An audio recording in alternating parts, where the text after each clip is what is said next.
La Bible en un an. 1 Roi chapitre 8. Psaume 129. Proverbe 17. 1. Lecture du 11 juin.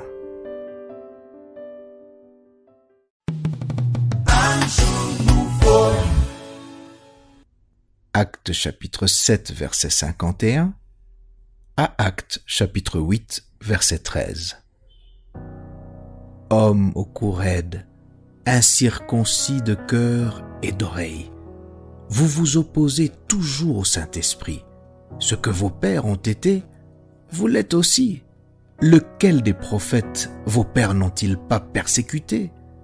Ils ont tué ceux qui annonçaient d'avance la venue du juste, que vous avez livré maintenant et dont vous avez été les meurtriers.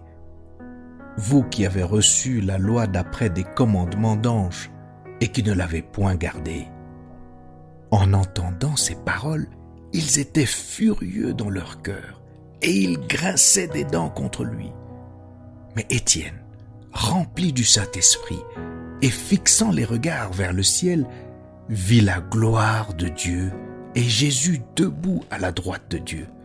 Et il dit, « Voici, je vois les cieux ouverts et le Fils de l'homme debout à la droite de Dieu. » Ils poussèrent alors de grands cris en se bouchant les oreilles et ils se précipitèrent tous ensemble sur lui, le traînèrent hors de la ville et le lapidèrent.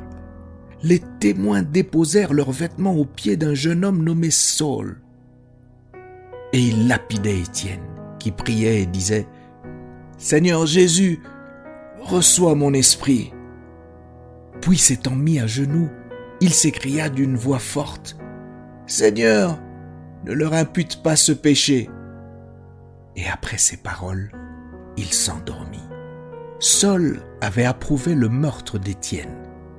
Il y eut ce jour-là une grande persécution contre l'église de Jérusalem, et tous, excepté les apôtres, se dispersèrent dans les contrées de la Judée et de la Samarie. Des hommes pieux ensevelirent Étienne et le pleurèrent à grand bruit. Saul, de son côté, ravageait l'église. Pénétrant dans les maisons, il en arrachait hommes et femmes et les faisait jeter en prison. Ceux qui avaient été dispersés allaient de lieu en lieu, annonçant la bonne nouvelle de la parole. Philippe, étant descendu dans la ville de Samarie, y prêchait le Christ.